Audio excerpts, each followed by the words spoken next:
அப்படின்னு சொல்லி அரசியலமைப்பு சட்டத்தின் முகப்புரைய உறுதிமொழி ஏற்கிறதுல நீங்க ஆட்சி அதிகார கட்டில இருந்தீங்க. ஆனால் அதற்கு முகப்புரையெல்லாம் கிழிச்சிட்டு இன்னைக்கு யாருக்காக ஆட்சி நடத்துறாங்க? மத சார்போட செயல்படக்கூடிய ஒரு அரசாங்கம் இருக்கு. அப்ப இந்த மத சார்பின்மையை நாங்க தான் பாதுகாப்போம். யாரு பாதுகாப்போம்? மதமாற்ற சட்டத்தை கொண்டு வந்து இன்னைக்கு இஸ்லாமியர்களையும் கிறிஸ்தவர்களையும் மதமாற்ற சட்டத்தின் மேல நீங்க கைது செய்யக்கூடிய ஒரு நிலைமை தான் போயிட்டு இருக்கு. இதே எங்க ஊர் தஞ்சாவூர் மாவட்டம் திருக்காட்டுப்பள்ளி அருகே மைக்கேல் பட்டியில ஒரு கிறிஸ்தவ பள்ளியில படிச்ச லாவண்யா மாணவி தற்கொலைக்கு வந்து மதமாற்றம் தான் காரணம் சொல்லி அரசியல் செஞ்சாங்களே. 2 வருஷம் கழிச்சு இன்னைக்கு உண்மை வந்துருச்சு. அது இல்லைன்னு சொல்லி நேற்றைய முன்தினம் கேரளாவில இருந்து 2 கிறிஸ்தவ கன்னிமார்கள் வந்து அங்க வேலைகளுக்கு அழைச்சிட்டு போன ஒரு சிறுமிய அவங்க இந்து இவங்க கிறிஸ்டியனு இவங்க மதமாற்றம் செய்யறாங்கன்னு சொல்லி சத்தீஸ்கர்ல இறக்கி விட்டு அந்த கன்னிசாரர்கள் 2 பேரையும் இன்னைக்கு சிறையில் அடைக்க இந்த பாஜக கும்பல் முயற்சி செய்கிறது.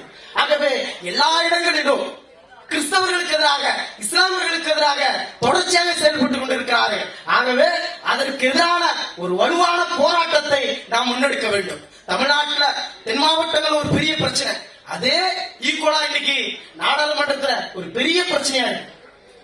எதிர்கட்சி தலைவர்கள் இந்திய நாட்டினுடைய இறையாண்மையை பாதுகாக்கவும் இந்தியாவை பாதுகாக்கவும் விவாதத்தில் பங்கெடுக்க கூட விடாமல் அராஜகம் செய்யறது இந்த RSS பிஜேபி கும்பல். அதற்கு எதிராக தொடர்ந்து குரல் எழுப்பிக்கிட்டு இருக்கோம்.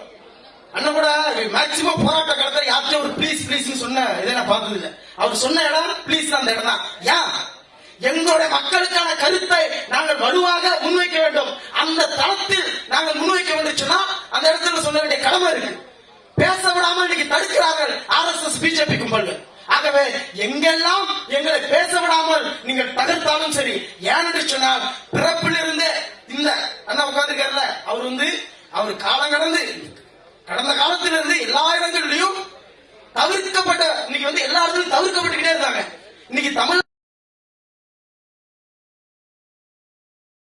முடியாத ஒரு நம்பிக்கை தமிழ்நாட்டில் உருவெடுத்திருக்கிறார் எழுச்சி தமிழர் ஒரு திருமாவளவன் அவர்கள் இன்னைக்கு தவிர்க்க முடியாத ஒரு நபர்னு சொன்னா அவருக்கான உயர்ந்தது எதுனா கல்விதான். கல்வியுடைய பேராயுதம் தான் அவர் இன்னைக்கு உயர்த்திருக்கிறது. அவர்கள் செய்த பணி, அவர்கள் பட்ட கஷ்டம் அனைத்துமே இன்னைக்கு மேன்மையாக உயர்த்திருக்கிறது. ஆகவே தோழர்களே, அனைவரும் பாஜகவிற்கு கல்வி நாம் வலுவாக நடத்த வேண்டிய தேவை இருக்கிறது, கட்டாயம் இருக்கிறது. ஆகவே அனைவரையும் அணிதிரட்டுகிறது என்று சொல்லி இந்த மதச்சார்பின்மைக்கு எதிராக அனைத்து கல்வி வளாகங்களிலும் கிராமந்தோறும் இந்த பிரச்சாரத்தை நீங்கள் கொண்டு செல்ல வேண்டும். கொண்டாட்டங்கள் ஒருபுறம், அதோடு சேர்த்து கருத்து பிரச்சாரம் இன்றைக்கு மிக முக்கியமானது. ஆகவே தமிழ்நாட்டில் இன்னைக்கு RSS கும்பல்கள் வேறுன்ற முடியாமல் வேறுகளை அறுத்தறியும் அளவிற்கு விடுதலை சிறுத்தைகளும் அனைத்து மக்களும் ஒன்றிணைந்து சிறப்பாக திறம்பட செய்ய வேண்டும். தமிழ்நாட்டில் காதலர்களுக்கு பயத்தையும் அச்சத்தையும் ஏற்படுத்துகிற சாதி வெறி ஆதிக்க இடைநிலை சாதி ஆதிக்க வெறியர்களுக்கு சொல்லுகிறோம். அண்ணன் சொல்லுதான், காதல் என்பது ஒரு காட்டாற்று வெள்ளம். அது கல்ச்சர் கிடையாது, இது ஒரு கலாச்சாரம் கிடையாது, அது ஒரு இயற்கை. நீங்கள் எத்தனை தடைகளை போட்டாலும் சரி, எத்தனை வெட்டுகள் இருந்தாலும் சரி, நிச்சயம் சொல்லுவோம், நாங்கள் காதலிப்போம், நாங்கள் மதம் கடந்து காதலிப்போம், இனம் கடந்து காதலிப்போம், மொழி கடந்து காதலிப்போம், தேசம் கடந்து காதலிப்போம். ஏனென்று சொன்னால் காதல் ஒரு இயற்கை, அது எங்களுடைய மனித ரத்தத்தோடு இருந்தது.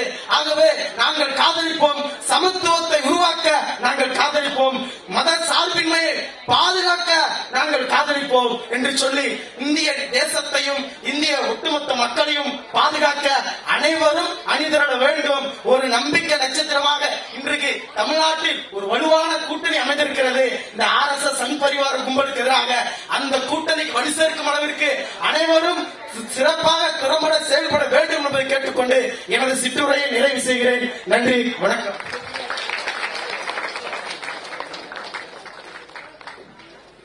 நான் பெற்ற கல்வி இந்த சமூகத்துக்கு தேவைப்படாவிட்டால் என்னை நானே சுட்டுக் கொள்வேன் என்று புரட்சியாளர் அம்பேத்கர் அவர்கள் சொன்னார். மூட நம்பிக்கைதான் சாதியை உருவாக்குகிறது என்றார் தந்தை பெரியார் அவர்கள். தந்தை பெரியாருடைய திராவிட கழகத்துடைய மாநில துணை பொதுச் செயலாளர் அருமைக்குரிய தோழர் பிரின்ஸ் NS பெரியார் அவர்களை இங்கு உரையாற்ற அழைக்கிறேன்.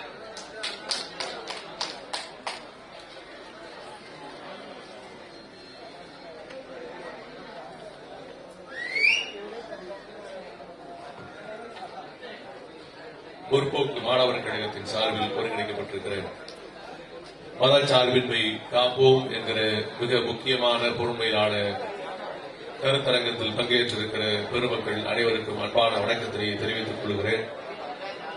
பெருமதிப்பிற்குரிய நம்முடைய விடுதலை சிறுத்தைகள் கட்சியினுடைய தலைவர், எழுச்சி தமிழர், எந்நாளும் பெரியார், அம்பேத்கர், மார்க்ஸ் மாணவர் என்று சொல்லக்கூடிய பெருமைக்குரிய அண்ணன் தொல் திருமா அவர்களுக்கு திராவிடர் கழகத்தின் சார்பில் எங்களுடைய பிறந்தநாள் வாழ்த்துக்களை முதலில் தெரிவித்துக் கொள்கிறேன். பிறந்தநாள் விழா என்பது தன்னை போற்றுகிற விழாவாக மட்டும் இருக்கக்கூடாது, அது கொள்கை சார்ந்த நிகழ்வாக இருக்க வேண்டும் என்கிற நோக்கோடு ஒவ்வொரு ஆண்டும் மிக முக்கியமான கருத்துக்களை முன்னிறுத்தி அந்த விழாக்களை மாநாடுகளாக நடத்தி கொண்டிருக்கிறார்கள் நம்முடைய அண்ணன் எழுச்சி தமிழர் அவர்கள்.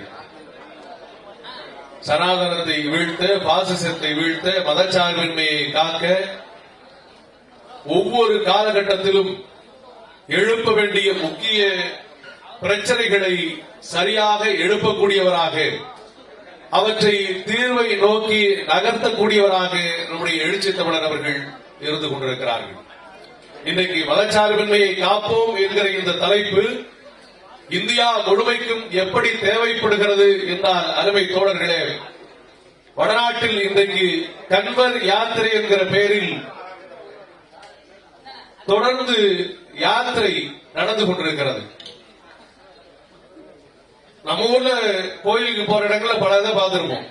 பழனி பாத யாத்திரை போறதை பார்த்திருப்போம், சமயபுரத்துக்கு போறதை பார்த்திருப்போம், பல ஊர்களுக்கும் பாத யாத்திரை போறதை பார்த்திருப்போம்.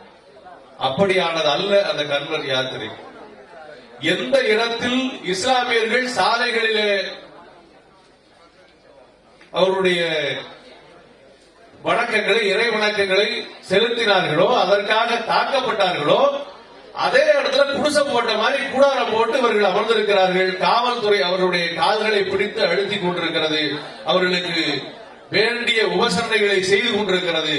ஆனால் அதே இடத்தில் தொழுகை நடத்தினார்கள் என்பதற்காக இஸ்லாமியர்கள் கடுமையாக தாக்கப்பட்டிருக்கிறார்கள், கைது நடவடிக்கை மேற்கொள்ளப்பட்டிருக்கிறது. இதுதான் இங்கே இருக்கக்கூடிய மதச்சார்பின்மைக்கு ஏற்பட்டிருக்கிற மிகப்பெரிய ஆபத்து. RSS மட்டுமல்ல, காக்கி ட்ரவுசர்கள் மட்டுமல்ல, இன்றைக்கு காக்கி சட்டைகளையும் RSS தன்னுடைய கைப்பிடிக்குள்ளே வடநாடு முழுக்க கொண்டு வந்திருக்கிறது. அந்த ஆபத்து இங்கேயும் வந்துவிடக் கூடாது என்கிற எச்சரிக்கையோடு நாம் ஒவ்வொரு நிமிடமும் இந்த நாட்டை நடத்த வேண்டிய கட்டாயத்திலே இருந்து கொண்டிருக்கிறோம். நேற்றைய தினம் மாலேகான் குண்டுவெடிப்பு தொடர்பான தீர்ப்பு வெளிவருகிறது. தேசிய புலனாய்வு முகமையினுடைய சிறப்பு நீதிமன்றம் அந்த தீர்ப்பை வெளியிடுகிறது. இஸ்லாமியர்கள் அதிகம் வசிக்கக்கூடிய மகாராஷ்டிராவினுடைய முக்கியமான நகரத்தில் நடந்த அந்த குண்டுவெடிப்புக்கு பின்னால் RSS ஆக்டோபஸ் கரங்களின் சதி திட்டங்கள் இருக்கின்றது என்பது மிக வெளிப்படையாக தெரிந்து கொண்டது. சிறப்பு புலனாய்வு குழுக்கள் ஏராளமாக ஆய்வு செய்து பிரக்யா சிங் தாகூர் உட்பட சாமியாரிகளை அதைவிட மிக மோசமாக இந்திய ராணுவத்தினுடைய மேலாள் கர்னல், மேஜர் உள்ளிட்டோரை இந்த வழக்கில் அவர்களுடைய தொடர்பை உறுதி செய்து கைது செய்திருந்தார்கள். எப்படி குண்டு தயாரிக்க வேண்டும் என்பதை அவர்களுடைய RSS ராணுவ பயிற்சி பள்ளி RSS காரர்களுக்கு கற்றுக் கொடுக்கிறது. அதை எப்படி இஸ்லாமியர்களுடைய பெயரில் போய் நடத்த வேண்டும் என்பதையும் சேர்த்தே அவர்கள் கற்றுக் கொடுக்கிறார்கள். விமானத்தில் திடீரென்று ஒருவர் இந்த விமானத்திற்கு குண்டு வைத்திருக்கிறேன் என்று சொல்லி அல்லாஹ் அக்பர் என்று முழங்குகிறார். அவரை பிடிச்சு அடிச்சதுக்கு பிறகுதான் தெரிகிறது அவர் RSS வெளிநாட்டு கிளைகளிலே இருக்கக்கூடிய தீவிர இந்துத்துவ சிந்தனையாளர் என்பது. இப்படி தாங்கள் நிகழ்த்தக்கூடிய பயங்கரவாத செயல்களை பிற மதத்தவர்கள் மீது கொண்டு போய் செலுத்தி அவர்களுடைய படங்களை அவர்களுடைய பெயரை பயன்படுத்தி மத அடையாளங்களை பயன்படுத்தி இந்த மக்களுக்கு இஸ்லாமியர்கள் மீதாக வெறுப்புணர்வை தூண்ட வேண்டும் என்கிற சதி செயல் ஒவ்வொரு நாளும் நடைபெற்றுக் கொண்டிருக்கிறது. நாட்டில் வாழ்வதற்கான அடிப்படை உரிமையை இன்றைக்கு இஸ்லாமிய மக்கள் பல இடங்களிலே இழந்து கொண்டிருக்கிறார்கள். இரண்டாம் தர குடிமக்களாக நடத்தப்படுகிறார்கள் என்கிற கொடுமையை ஒவ்வொரு நாளும் சந்தித்துக் கொண்டிருக்கிறோம். மக்கள் மனங்களில் விதைக்கப்படுகிற இந்த மதவாத நஞ்சை காலி செய்ய வேண்டியது, அந்த மதவாத நஞ்சை நீர்த்து போக செய்ய வேண்டியது நம்முடைய கடமை. இந்த மண் எல்லோருக்குமான மண். இந்தியாவில் அனைத்து நம்பிக்கையாளர்களுக்கும், அனைத்து மொழியினருக்கும், அனைத்து மதத்தவருக்கும், அனைத்து ஜாதியினருக்கும் உரிமை, சம உரிமை வேண்டும் என்பதற்காகத்தான் இந்தியாவுடைய அரசியலமைப்பு சட்டத்தை வகுத்து நம்முடைய புரட்சியாளர் அண்ணல் அம்பேத்கர் அவர்கள் மிக முக்கியமான உரிமைகளை அதிலே நமக்கு வழங்கி இருக்கிறார்கள். அவை இன்றைக்கு ஆபத்துக்குள்ளாகி இருக்கின்றன. மதச்சார்பின்மை மட்டுமல்ல, சமூக நீதியை சமக்குழுக்கு அனுப்புவதற்கு பாரதிய ஜனதா அரசு தொடர்ச்சியாக முயற்சிக்கிறது. தோழர்கள் குறிப்பிட்டார்களே, கல்வி நிலையங்களில் எல்லாம் காவியை கொண்டு வந்து திணிப்பதற்கு எல்லா வகையிலேயும் முயற்சித்துக் கொண்டிருக்கிறார்கள். நம்முடைய மாணவர்களை நம்முடைய இடங்களிலே வந்து சந்தித்து ஜாதி உணர்வை, மதவாத உணர்வை ஊட்டி இங்கே இருந்து ஆழ்பிடித்துக் கொண்டு போகிற வேலையை RSS உடைய சாகாக்கள் தொடர்ச்சியாக நடத்துகின்றனர். தமிழ்நாட்டின் பல இடங்களிலே நாங்கள் சாகாக்களை திறந்திருக்கிறோம் என்று அவர்கள் பெருமையாக பேசிக் கொண்டிருக்கிறார்கள். அத்தனை இடங்களிலேயும் மதவாத நஞ்சுக்கான வாய்ப்புகள் உருவாக்கப்பட்டிருக்கின்றன என்கிற எச்சரிக்கை உணர்வு நமக்கு வேண்டும். எங்கே எல்லாம் RSS உடைய சாதாக்கள் நிகழ்த்தப்படுவதாக செய்தி வருகிறதோ, கல்வி நிலையங்களுக்குள் அது நிகழ்த்தப்படுவதாக செய்தி வருகிறதோ, அந்த இடங்களிலே எல்லாம் அதை தடுத்து நிற்பதற்கான முதல் படையணியாக இடதுசாரிகளும் திராவிடர் கழகத்தவரும் நம்முடைய விடுதலை சிறுத்தைகளும் தான் முன்னணியிலே இருக்கிறார்கள் என்பதை விடுதலையிலே தொடர்ச்சியாக வருகிற செய்திகள் வெளிக்காட்டுகின்றன. அவ்வளவு இடங்கள்ல நீங்க ஒரு கல்லூரிக்குள்ள ஓசூர் பக்கத்துல சாதாவை நடத்த முயற்சிக்கிறார்கள். கோவையில் பல இடங்களில் இப்படி நடத்தப்படுகிற சாதாக்களை எல்லாம் தடுத்து அங்கே இருக்கிற மாணவர்களை எப்படி போதை மருந்தில் இருந்து மீட்பதற்காக போதை மீட்பு இயக்கங்கள் நடத்தப்படுகின்றனவோ, அப்படி RSS மதவாத போதைக்கு ஆட்பட்டிருக்கிற மாணவர்களை, இளைஞர்களை அதில் இருந்து மீட்க வேண்டிய கடமை நமக்கு இருக்கிறது. இந்தியாவுடைய அரசியலமைப்பு சட்டத்தில் இடம்பெற்றிருக்கிற மதச்சார்பின்மை, சோசியலிசம் என்கிற சொற்களை நீக்கிவிட்டு இந்தியா நாடாளுமன்ற மக்களவையினுடைய தலைவர் அரசமைப்பு சட்டத்தை எம்பிக்களுக்கு அனுப்புகிறார். எவ்வளவு ஒரு கொடுமை! இந்திய அரசமைப்பு சட்டத்தை காப்பேன் என்று உறுதிமொழி ஏற்றிருக்கிற மக்களவையினுடைய தலைவர் ஓம் பிர்லா எம்பிக்களுக்கு அனுப்புற ஸ்பெஷல் எடிஷன்ல இந்த சோசியலிஸ்ட், செக்குலர் என்கிற வார்த்தைகள் நீக்கப்பட்டு போகின்றன. கேட்டா அது 1950 அரசியலமைப்பு சட்டத்தில் இருந்ததை நாங்க பயன்படுத்துறோம். 1950 அரசியலமைப்பு சட்டத்தில் இருப்பதை அந்த அடிப்படையில் தான் இவர்கள் பதவியேற்றார்களா? ஒரு சட்ட திருத்தம் கொண்டு வந்து 10% நோகாம நொங்குது நீங்க இடபிள்யூஎஸ் என்கிற பெயரால. அப்ப நீங்கள் அனுப்பி இருக்கிற அந்த அரசியலமைப்பு சட்டத்தில் இடபிள்யூஎஸ் உயர் ஜாதியினருக்கான இடஒதுக்கீடு, அரிய வகை ஏழைகளுக்கான இடஒதுக்கீடு இருக்காதா? எவ்வளவு ஏமாற்றுவது, எவ்வளவு மோசடி! தெரிந்த இந்தியாவுடைய அரசியலமைப்பு சட்டத்தை இவர்கள் குலைக்க நினைக்கிறார்கள், இந்தியாவுடைய சமன்மையை குலைக்க நினைக்கிறார்கள் என்றால் இந்த நாடு மிகப்பெரிய அச்சுறுத்தலில் இருக்கிறது தோழர்களே. அதற்கு எதிரான அணி மிக சரியான அளவில் இந்தியா முழுக்க இந்தியா கூட்டணி என்கிற பெயரில் ஒருங்கிணைக்கப்பட்டிருக்கிறது. சரியான தலைவர்கள் நமக்கு கிடைத்திருக்கிறார்கள். நட்புணர்வோடு இந்த நாட்டை வழிநடத்தக்கூடியவராக ராகுல் காந்தி என்கிற அருமையான தலைவர் கிடைத்திருக்கிறார். தமிழ்நாட்டில் நம்முடைய முத்துவேல் கருணாநிதி ஸ்டாலின் அவர்கள் இந்தியாவிற்கு வழிகாட்டக்கூடிய ஒரு கூட்டமைப்பை, கட்டமைப்பை இன்றைக்கு உருவாக்கி இருக்கிறார்கள். இவை அனைத்தையும் வலுப்படுத்தக்கூடிய கரமாக எல்லா நேரங்களிலும் சரியான குரலை துணிச்சலோடு வெளிப்படுத்தக்கூடிய தலைமையாக நம்முடைய விடுதலை சிறுத்தைகள் கட்சியினுடைய தலைவர் அண்ணன் எழுச்சி தமிழர் அவர்கள் இருக்கிறார்கள் என்றால் இவையெல்லாம் நாம் துணிச்சலாக இருப்பதற்காக, நிமிர்ந்து நிற்பதற்காக, போராடுவதற்கான ஊக்கங்கள் அவர்களுடைய வழிகாட்டலில் நாம் தொடர்ந்து போராட வேண்டும். தமிழர் தலைவர் ஐயா ஆசிரியர் அவர்கள் எப்போதும் சொல்லுவார்கள், அதை மீண்டும் நினைவுபடுத்துவோம். திராவிடர் கழகமும் திராவிட முன்னேற்ற கழகமும் இரட்டை குழல் துப்பாக்கிகள் என்றார் அறிஞர் அண்ணா. நான் சொல்லுகிறேன், விடுதலை சிறுத்தைகளோடு சேர்ந்து அது 3 குழல் துப்பாக்கி என்று சொன்னார். இந்த துப்பாக்கி எல்லா அநீதிகளுக்கும் எதிராக தொடர்ந்து வெடிக்கும், இணைந்து வெடிக்கும். இந்த நாட்டை மதவாத சக்திகளிலிருந்து காத்து மத சார்பின்மையை காப்பாற்றுவோம். வாய்ப்புக்கு நன்றி, வணக்கம். சமூக நீதி காவலராய், சமத்துவ தலைவர் என்று தலைவர் எழுச்சி தமிழரால் புகழாரம் சூட்டப்பட்ட முத்தமிழறிஞர் கலைஞர் அவருடைய திராவிட முன்னேற்ற கழகத்துடைய மாணவரணி மாநில செயலாளர் அருமை தோழர் ராஜீவ்காந்தி அவர்களை இங்கு உரையாற்ற அழைக்கிறேன்.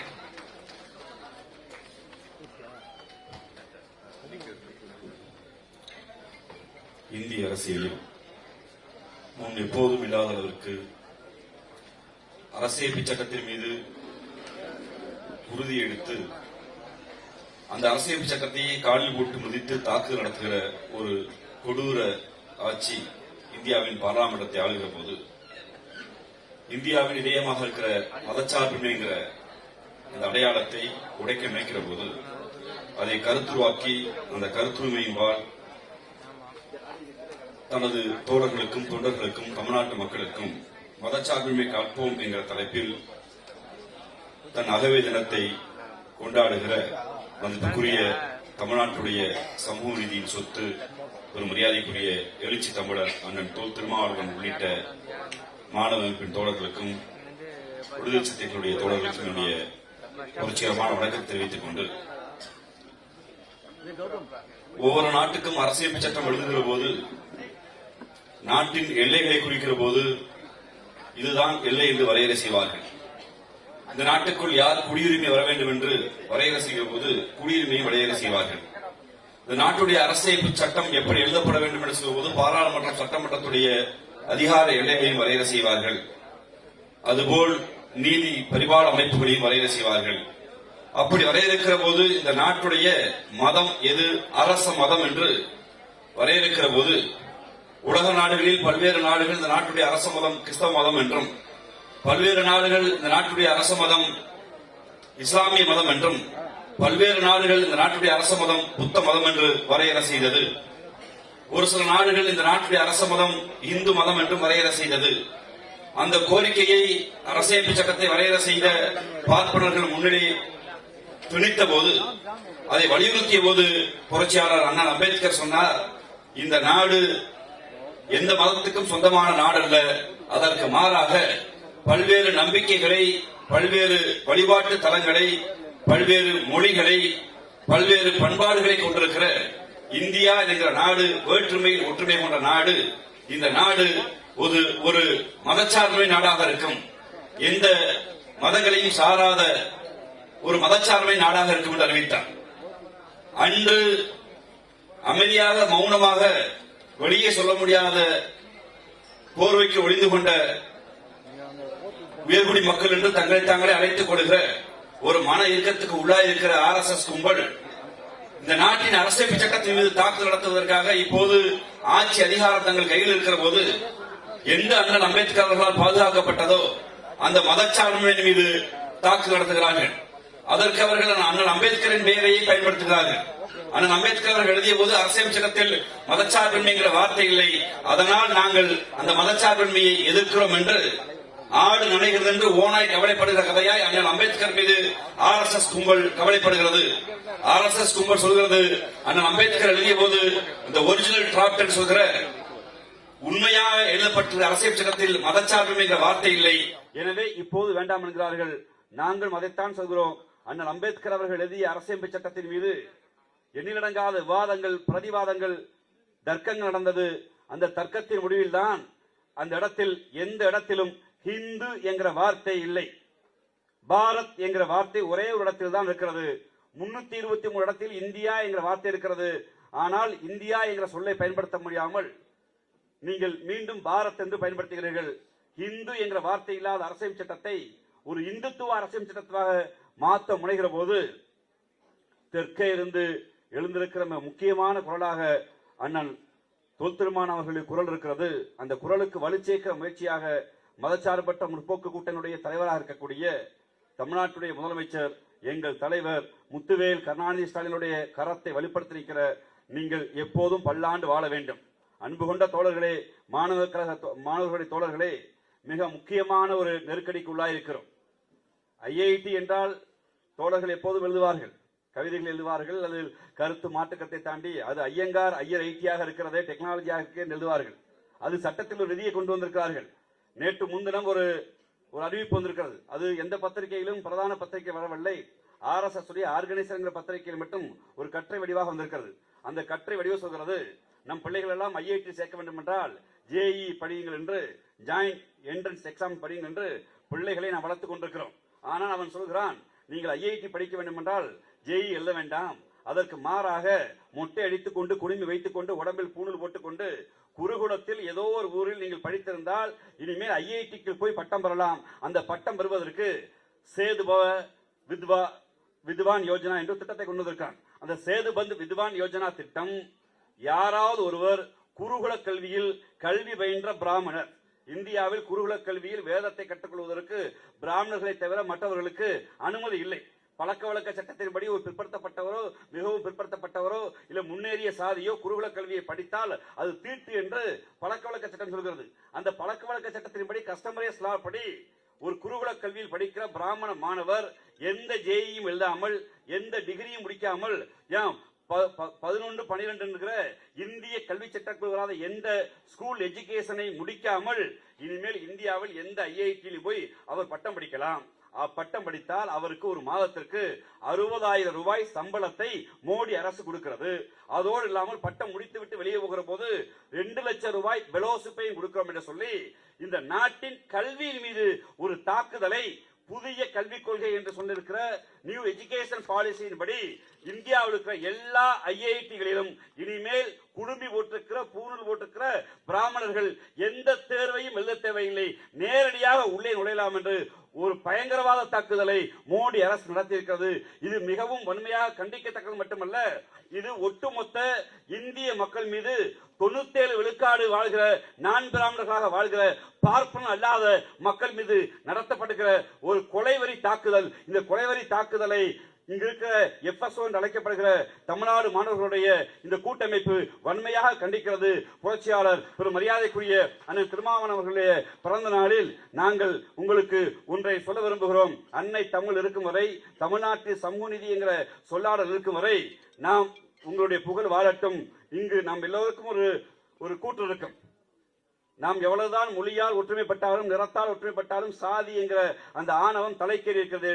சாதி என்கிற ஆணவம் ஒரு நாள் 2 நாளில் தலைக்கேறியதல்ல, அதற்கு மாறாக 2000 ஆண்டு காலமாக நம் மூளைக்கு ஒளிந்து கொண்டிருக்கிறது. அதைத்தான் புரட்சியாளர் அண்ணன் அம்பேத்கர் அவர்களும் தந்தை பெரியார் அவர்களும் பேரறிஞர் அண்ணா அவர்களும் பெருந்தலைவர் பெரும் மரியாதைக்குரிய முத்தமிழர் கலைஞர் அவர்களும் தொடர்ச்சியாக சமூக மாற்றம் என்ற அளவீடுகளில் சாதி எதிர்த்து நிற்கிறோம். 2000 ஆண்டு கால அழுக்கை, 2000 ஆண்டு கால மனநோயை ஓரிரு நூற்றாண்டு கண்ட திராவிட இயக்கமோ பொதுவுடைமை இயக்கமோ இங்க இருக்கிற தமிழேசு இயக்கங்களோ வென்றுவிட முடியாது. இன்னும் 1000 ஆண்டு கால தாக்குதல் தான் சாதி என்கிற அந்த பிணியை ஒழிக்கும். அந்த பிணியில் முன்கள வீரராக இருக்கிற நீங்கள் வாழ்க வெல்க. வணக்கம். யாரை கண்டால் சட்டமன்றம் நடுவுகிறதோ இல்லையோ, விடுதலை சிறுத்தைகளுடைய சட்டமன்ற உறுப்பினர்களை கண்டால் சட்டமன்றம் கருத்தால் நடுங்கிக் கொண்டிருக்கிறது. அப்படிப்பட்ட தலைவர் எழுச்சி தமிழருடைய கருத்துக்களை சட்டமன்றத்தில் பிரதிபலித்துக் கொண்டிருக்கின்ற சட்டமன்ற உறுப்பினர் அண்ணன் SS பாலாஜி அவர்களை உரையாற்ற அழைக்கிறேன்.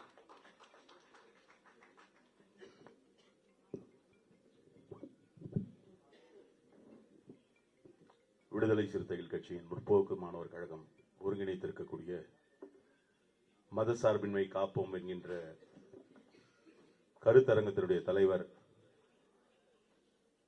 முற்போக்கு மாணவர் கழகத்துடைய துணை செயலாளர் அன்புக்குரிய தோழர் தயா நெப்போலியன் அவர்களே, இந்த நிகழ்ச்சியிலே கலந்து கொண்டு கருத்துக்களை பதிவு செய்து அமர்ந்திருக்கக்கூடிய இந்தியா கூட்டணியை சார்ந்த கட்சியினுடைய மாணவர் அமைப்பை சார்ந்த பல்வேறு பொறுப்பாளர்களே, தலைவர்களே, திராவிட முன்னேற்ற கழகத்தின் மாணவர் அணி மாநில செயலாளர் அன்பு சகோதரர் ராஜீவ்காந்தி அவர்களே, தோழர் கவிஞர் சிநேகன் அவர்களே, தம்பி பிரின்ஸ் என்எஸ் பெரியார் அவர்களே, இந்த நிகழ்விலே கலந்து கொண்டிருக்கக்கூடிய பல்வேறு மாணவர் அமைப்பை சார்ந்த தோழர்களே, விடுதலை சிறுத்தைகள் கட்சியின் முன்னணி பொறுப்பாளர்கள், அன்புக்குரிய சகோதரி வழக்கறிஞர் எழில் கரோலின் அவர்களே, தோழர் பாவலன் அவர்களே, மாநகராட்சி மாமன்ற உறுப்பினர் யாழினி அவர்களே, செல்வம் அவர்களே, செல்லதுரை அவர்களே, மற்றும் இதில் கலந்து கொண்டிருக்கக்கூடிய அனைத்து நிலை பொறுப்பாளர்களே, நிறைவாக கருத்துரை வழங்க இருக்கக்கூடிய, சிறப்பு பேருரை வழங்க இருக்கக்கூடிய கட்சியினுடைய தலைவர் புரட்சியாளர் அம்பேத்கரின் மறு உருவம் மேன்மைமிகு தலைவர் அண்ணன் எழுச்சி தமிழர் அவர்களே, இந்த நிகழ்ச்சியிலே கலந்து கொண்டு உரையாற்ற வருகை தர இருக்கக்கூடிய உயர்கல்வித்துறை அமைச்சர் முனைவர் அண்ணன் மாண்புமிகு செழியன் அவர்களே, விடுதலை சிறுத்தைகள் கட்சியை பொறுத்தவரை எந்த ஒரு முன்னெடுப்பாக இருந்தாலும் அதனை தொடர்ச்சியாக மக்களிடையே கொண்டு போய் சேர்ப்பது என்பதோடு மட்டுமல்ல, கட்சியினுடைய துவக்கம் என்பதை கடந்து நம்முடைய மகத்தான தலைவர் அண்ணன் எழுச்சி தமிழருடைய பொது வாழ்க்கை துவக்கம் முதல் இந்த நாள் வரை அவர் ஏற்றுக்கொண்டிருக்கக்கூடிய கொள்கையில், அவர் முன்வைத்திருக்கக்கூடிய கருத்தியலில் இம்மி அளவும் பிசகாமல் எந்த இடத்திலும் ஒரு திருப்பமோ அல்லது திரும்பி செல்கின்றோ நிலையோ இல்லாமல் தொடர்ச்சியாக களப்பணியாற்றி வரக்கூடிய ஒரு நேர்மையான உறுதியான தலைவர் என்று சொன்னால் அது நம்முடைய தலைவர் மேன்மிகு அண்ணன் எழுச்சி தமிழர் அவர்களாகத்தான் இருக்க முடியும். இன்றைக்கு சாதி ஒழிப்பை பேசி வரக்கூடிய களத்திலே இருந்து, அரசமைப்பு சட்டத்தை பாதுகாப்போம் என்கின்ற நிலையிலே இருந்து, மத சார்பின்மையை பாதுகாப்போம் என்கின்ற முழக்கத்தை முன்வைத்திருப்பதற்கான அடிப்படையை பல்வேறு தருணங்களில் பல்வேறு நிலைகளில் தலைவர் எழுச்சி தமிழர் அவர்கள் தொடர்ச்சியாக வலியுறுத்தி வருகிறார். அரசமைப்பு சட்டத்தினுடைய ஆன்மா என்று பார்த்தால் அது மதசார்பின்மை என்கின்ற அந்த நிலையிலே இருந்து மதசார்பின்மைக்கு மிகப்பெரிய கேட்டை ஊரை விளைவிப்பது என்பது அரசமைப்பு சட்டத்தையே தகர்க்கக்கூடியது என்கின்ற வகையிலே தான் மதசார்பின்மையை காப்பதற்கான இந்த முழக்கத்தை முன்வைத்து இன்றைக்கு பல்வேறு தளங்களிலே அதை மக்களிடையே கொண்டு போய் சேர்த்துக் கொண்டிருக்கிறோம். ஒருபுறம் அரசமைப்பு சட்டத்தை பாதுகாக்க வேண்டும் என்கின்ற நிலையில் நம்முடைய போராட்டங்களும் களங்களும் அமைந்திருக்கிறது என்று சொன்னால், மறுபுறம் தொடர்ச்சியாக நடைபெற்று வரக்கூடிய பல்வேறு சாதிய ஒடுக்குமுறைகளை எதிர்த்து குரல் கொடுப்பதற்கும் அதற்கு போராடுவதற்குமான நிலையிலே இருந்து கொண்டிருக்கிறோம், நின்று கொண்டிருக்கிறோம். அதிலும் குறிப்பாக தலைவர் எழுச்சி தமிழர் அவர்கள் இன்றைக்கு ஒரு கூட்டணியில் அல்லது ஒரு அரசியல் ரீதியான ஒரு தளத்தில் இருக்கிறார் என்று சொன்னால், அந்த இடம் அரசமைப்பு சட்டத்திற்கு பாதுகாப்பை தேடி தரக்கூடிய இடம், அல்லது அந்த இடம் மதசார்பின்மையை பாதுகாக்கக்கூடிய இடம், அந்த இடம் புரட்சியாளர் அம்பேத்கருடைய கருத்தியலை பாதுகாக்கக்கூடிய இடம் என்பதெல்லாம் கடந்து தலைவர் எழுச்சி தமிழர் அவர்கள் எந்த இடத்துல இருக்கிறாரோ அது எந்த இடமாக இருந்தாலும் சரி, அந்த இடம்தான் புரட்சியாளர் அம்பேத்கருடைய கருத்தியலை பாதுகாக்கக்கூடிய இடம், இந்திய அரசமைப்பு சட்டத்தை பாதுகாக்கக்கூடிய இடம் என்பதை உணர்ந்து கொண்டு தலைவர் எழுச்சி தமிழர் அவர்கள் முன்னெடுக்கக்கூடிய அனைத்து தளங்களிலும் அனைத்து விதமான முன்னெடுப்புகளுக்கும் அவருடைய வழி நின்று களமாடுவது ஒவ்வொருவருடைய கடமை என்பதை வலியுறுத்தி, தலித் அரசியல் தலைமை நாட்டுவோம், நாட்டை தலைகீழாய் புரட்ட தோழமை போற்றுவோம். நன்றி, வணக்கம். தேவி. கவிதை என்றால் காதல், காதல் என்றால் சமத்துவம், சமத்துவத்தை தன்னுடைய கவிதை வரிகளால் சமூக நீதியாக உருவாகி கொண்டிருக்கின்ற அருமைக்குரிய கவிஞர் தோழர் சிநேகன் அவர்களை உரையாற்ற அழைக்கிறேன்.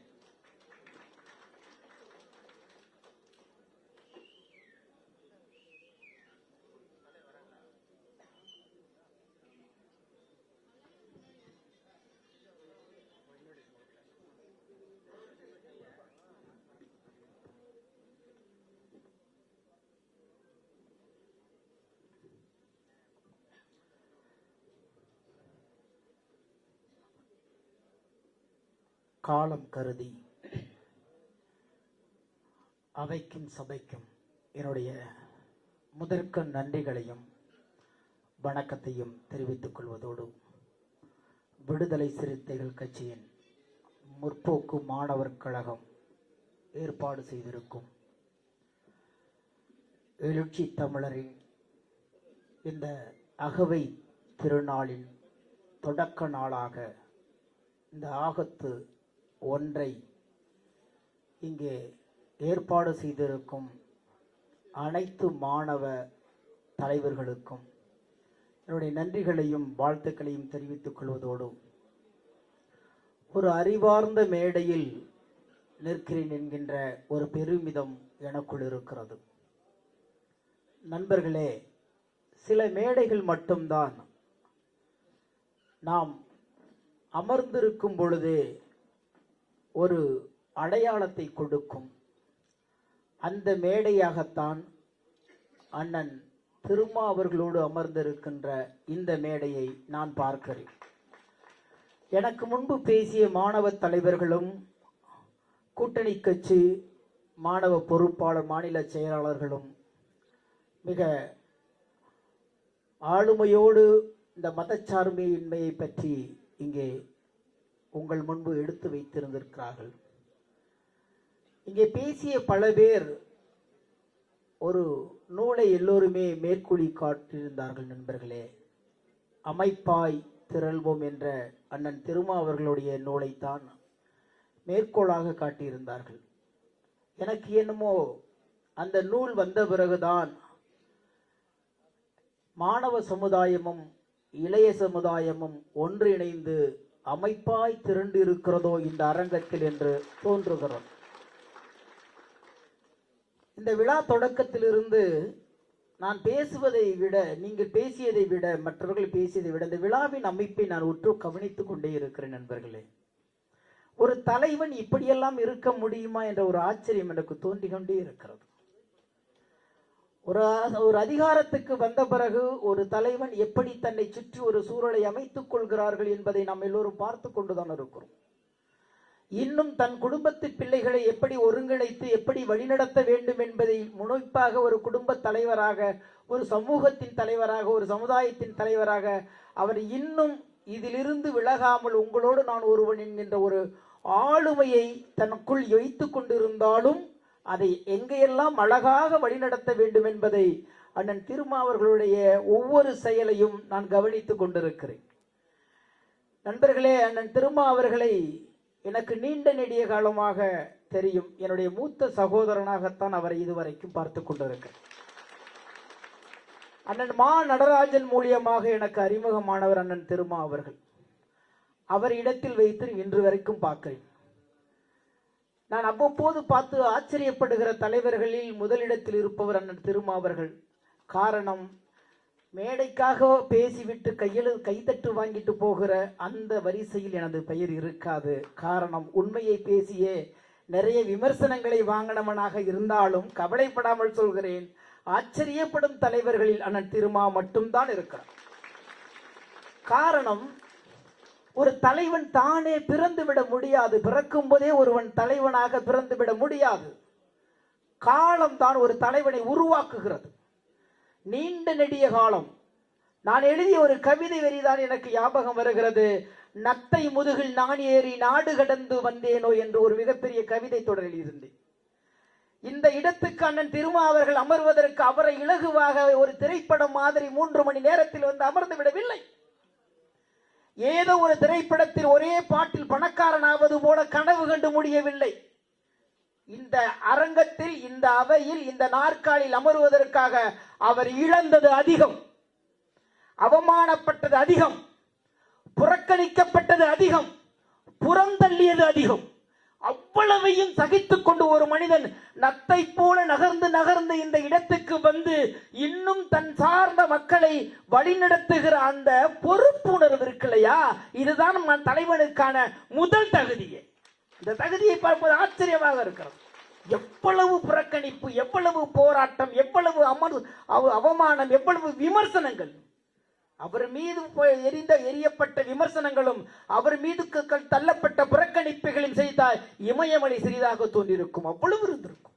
அதையெல்லாம் தாண்டி எனக்கு கிடைக்காதது என் பின்னவர்களுக்கு கிடைக்க வேண்டும் என்ற ஒற்றை சிந்தனை இருக்கலையா, அதுதான் அண்ணன் திருமா அவர்களை தன் அகவை மாதத்தை கூட மத சார்பின்மை மாதமாக என் மாணவர்களுக்கும் என் தலைமுறைகளுக்கும் கொடுக்க வேண்டும் என்று தோன்றிருக்கிறார். நான் அப்படித்தான் பார்க்கிறேன். நான் ஓடி வந்து விட்டேன், மூச்சிறைக்க முட்டி போட்டு நகர்ந்து நகர்ந்து இந்த இடத்தில் வந்து அமர்ந்து விட்டேன். என்னால் முடிந்த வரைக்கும் நான் ஓடிக்கொண்டே இருக்கிறேன். எனக்கு பின்பு ஓடுவதற்கு நீ தயாராக இரு என்று இந்த மாணவ சமுதாயத்தை தயார்படுத்துவதாக இந்த மேடை நான் பார்க்கிறேன். அதுதான் உண்மை. பேசிய மாணவ செல்வங்கள் எல்லாம் பேசினார்கள், நமக்கு ஆயுதம் தேவையில்லை, புத்தகம் போதும் என்றார்கள். அந்த அறிவார்ந்த மேடையில் நிற்பதே ஒரு மிகப்பெரிய ஆளுமையும், இப்ப சொல்றேன், ஆணவமும் தோன்றுகிறது. காரணம், நாங்கள் அறத்தின் பக்கம் இருக்கிறோம் என்ற ஆணவம் தோன்றுகிறது. அறத்துக்காக இன்னொரு பெரிய விஷயம், நான் வியந்து போவேன். எந்த கட்சியில கூட்டணியில இருந்தாலும் அந்த கட்சி தப்பு செய்யும் போது முதல் குரல் திருமாவுடைய குரலாக. பதவிக்காகவோ பணத்துக்காகவோ விலை பேச முடியாது. அண்ணன் திருமாவுடைய சிந்தனையை வேட்டையாட காத்து கொண்டிருக்கிறார்கள். திருமாவை வேட்டையாட முடியாது, ஆனா திருமாவுடைய சிந்தனையை வேட்டையாட காத்து கொண்டிருக்கிறார்கள். எங்கே எப்போது விலை பேச முடியும் என்று. ஆனால் ஒருபோதும் தன் நிலை மாறாது, பாரதியின் வார்த்தைக்கு ஏற்ப நிமிர்ந்த நடையும் நேர்கொண்ட பார்வையும் போல இந்த சமூகத்துக்காக நடந்து கொண்டிருக்கின்ற அந்த எழுச்சி இருக்குல்லையா, அதனால தான் இன்னைக்கு 182 நாடுகள்ல தமிழர்கள் இருந்தாலும் எழுச்சி தமிழர் என்று ஒரே ஒருவரை சொல்லிக் கொண்டிருக்கும். எதற்கும் பயப்படுறதில்லை, எவ்வளவும் இழக்கிறதில்லை. அப்படி பார்க்கும் பொழுது இந்த மாணவர்களை அமைப்பாக திரளுவதற்காக அவர் எடுத்த முயற்சி என்பது மிகப்பெரிய போராட்டம். அது சொல்லவே முடியாது. ஏன்னா அவ்வளோ ரணங்கள். எனக்கு நான் வாழ்க்கையை அர்ப்பணித்துக் கொண்டிருக்கிறார். ஒரு வெளிச்சத்துக்காக தன்னையே கிழக்காக மாற்றிக் கொண்டிருக்கிறார். எனக்குள் இருந்து ஒருத்தவங்க சொன்னாங்க அழகா ஒரு கவிதை, உன் வெள்ளைத்தாடியின் வெளிச்சத்தில் எங்களுடைய விடியல் பிறக்கிறது என்று அழகா ஒரு வரியை சொன்னாங்க. அழகான விஷயங்கள் அது. அந்த மாதிரி எல்லாவற்றையும் இழந்து நான் ஒரு இன்னொரு கவிதையில் இந்த எல்லாவற்றையும் இழந்த பிறகும் பத்திரமாய் இருக்கிறேன் நான் அப்படின்னு ஒரு கவிதையில் இருந்தேன். அதைத்தான் சொன்னான், எல்லாவற்றையும் இழந்த பிறகும் தலைவனார் இருக்கிறார் திருமாவர். எல்லாவற்றையும் இழந்த பிறகு, தன்னுடைய சுகபோகங்கள் வாழ்க்கை எல்லாவற்றையும் இழந்த பிறகு, தன்னுடைய கொண்டு எடுத்துக்கொண்ட அந்த கோரிக்கையிலையும் அந்த கொள்கையிலையும் நேர்கொண்ட பார்வையோடு போகின்ற ஒரு மிகப்பெரிய தலைவன். ஏன் இதை நான் பேசுறேன்னா, மதச்சார்பை பத்தி எல்லாரும் பேசுறாங்க. ஆனால் இந்த மதச்சார்பை கொண்டு போய் கடைசி நிலை மக்கள் வரைக்கும் கொண்டு போய் சேர்த்து பாதுகாக்க வேண்டும் என்றால் நாம் அண்ணன் திருமா அவர்களை பாதுகாக்க வேண்டியிருக்கிறது, பத்திரமாக பாதுகாக்க வேண்டியிருக்கிறது. எல்லோரும் எல்லாருக்கும் பொதுவா பாதுகாத்துற முடியாது, எல்லாரும் எல்லாருக்குமே பணிந்து போக முடியாது. அவர் உள்ளே வந்ததுக்கு பிறகு ஒவ்வொருத்தரும் கேட்கறதுக்கெல்லாம் முகம் சுளிக்காமல் பதில் சொல்லுவது, வழி நடத்துவது, எப்படி ஒரு ஒளிபெருக்கில் அறிவிப்பு கொடுப்பது, எப்படி ஒரு பரிசு வழங்குவது, இன்னுமா வழி நடத்துறீங்க, இன்னுமா வழி நடத்துறீங்க, அதுக்கு வழி நடத்துகிற அந்த தன்மைக்கு தான் நாங்கள் உங்கள் வழியில் வருகிறோம் என்று இன்றைக்கு மாணவர்கள் இந்த அரங்கத்தில் கூடி இருக்கிறார்கள் என்றால் இது உங்களுக்கு கிடைத்த மிகப்பெரிய வெற்றி. எனவேதான் நண்பர்களே, நான் மீண்டும் மீண்டும் சொல்கிறேன், எவன் ஒருவன் இந்த சமூகத்தின் மீது அக்கறை உள்ளவனோ அவன்தான் சரியான தலைவனாக இருக்க முடியும். எல்லோரும் சொன்னார்கள் இவரை ஒரு ஜாதிக்குள்ளும் மதத்துக்குள்ளும் முடக்கிவிட முடியாது என்று. உண்மைதான். ஒரு தேசிய தலைவருக்கான அத்தனை தகுதியும் அண்ணன் திருமா அவர்களுக்கு இருக்கிறது. ஏனென்றால் எனக்கு கிடைக்காது என் தலைமுறைகளுக்கு கிடைக்க வேண்டும் என்று எவருக்கு சிந்தனை வருகிறதோ அவர்தான் தலைமைக்கான பொறுப்புக்கு இருக்க முடியும். நான் கற்றதை, நான் பெற்றதை, நான் உணர்ந்ததை, நான் தொட்டதை என் பின்னவர்கள் தொடர வேண்டும் என்பதை நினைவில் வைத்துக் கொண்டு இந்த அந்த அகத்து ஒன்றை அவர் தொடங்கியிருக்கிற விதயம் என்பது மிக பெருமைக்குரிய விஷயமா இருக்கிறது. இதில் எனக்கு ஒரு நாற்காலி கிடைத்திருக்கிறது என்றால் நானும் சொல்கிறேன், ஒரு நல்ல அண்ணனோடும் நல்ல தலைவனோடும் அமர்ந்திருந்த பாக்கியம் இந்த நாளில் எனக்கு கிடைத்திருக்கிறது. இனிய பிறந்த நாள் நல்வாழ்த்துக்கள். நன்றி, வாழ்த்துக்கள்.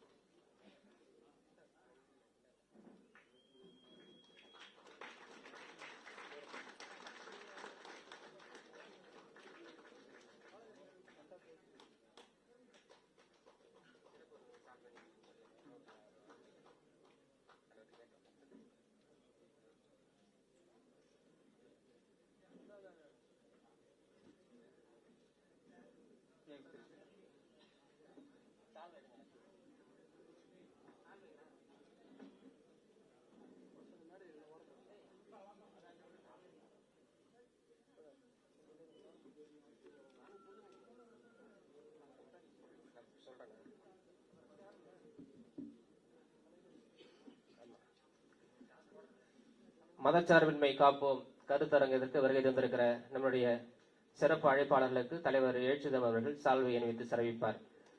நம்முடைய கவிஞர் அண்ணன் ஸ்நேகன் அவர்களுக்கு தலைவர் எழுச்சிதம் அவர்கள் சால்வை அணிவித்து சிறப்பிப்பார்.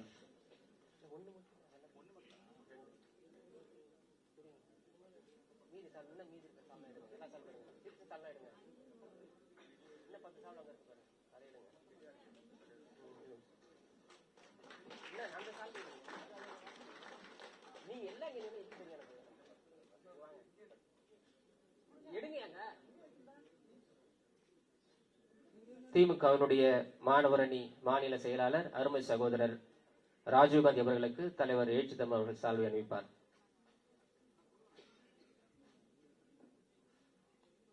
நீங்க எல்லாம் நிக்காதீங்க, எப்படி கொடுக்கறது?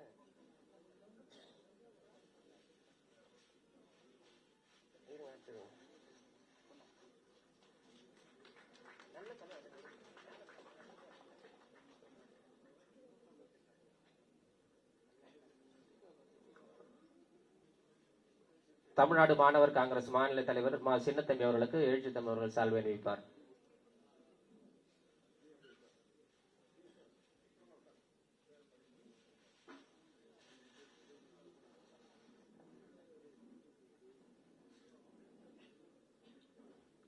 இந்திய மாணவர் சங்கம் மாநில செயலாளர் அருமை சகோதரர் அரவிந்த் சாமி அவர்களுக்கு எழுச்சிதம் அவர்கள் சால்வை அணிவித்து சிறப்பிப்பார்.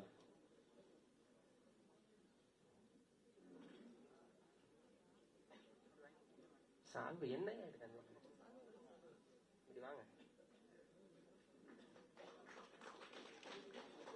அனைத்து இந்திய மாணவர் பெருமன்றம் தோழர் இப்ராஹிம் அவர்களுக்கு தலைவர் எழுச்சிதம் அவர்கள் சால்வை அணிவிப்பார். ஒண்ணு ஒண்ணா எடுத்து கொண்டு கொடுங்க.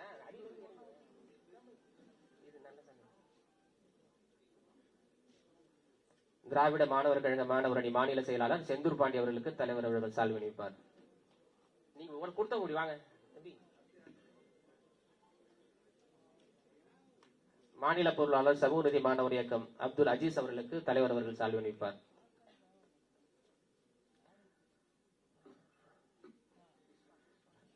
முஸ்லிம் மாணவர் பேரவை மாநில தலைவர் திருச்சி அன்சார் அலி அவர்களுக்கு தலைவர் அவர்கள் சால்வை அணிவிப்பார். மதிமுக மாணவர் அணி பொறுப்பாளர் தோழர் ரிஸ்வான் கான் அவர்களுக்கு தலைவர் அவர்கள் சால்வை அணிவிப்பார்.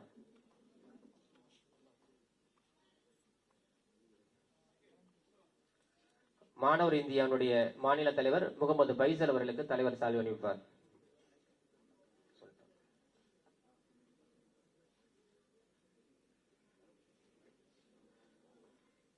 திராவிட மாணவர் பேரவை மாநில செயலாளர் நெல்லை அருண் பாபு அவர்களுக்கு தலைவர் அவர்கள் சால்வை அணிவிப்பார்.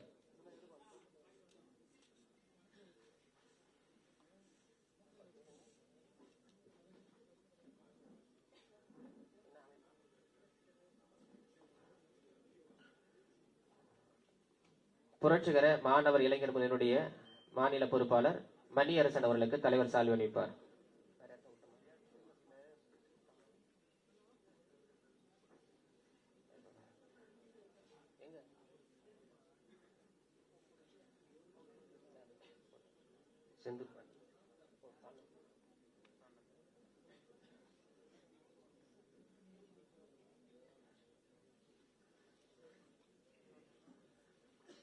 தலைவர் எழுச்சிதம் அவர்களுக்கு முற்போக்கு மாணவர்கள் செல்வது நிர்வாகிகள் சால்வை அணிவிப்பார்கள்.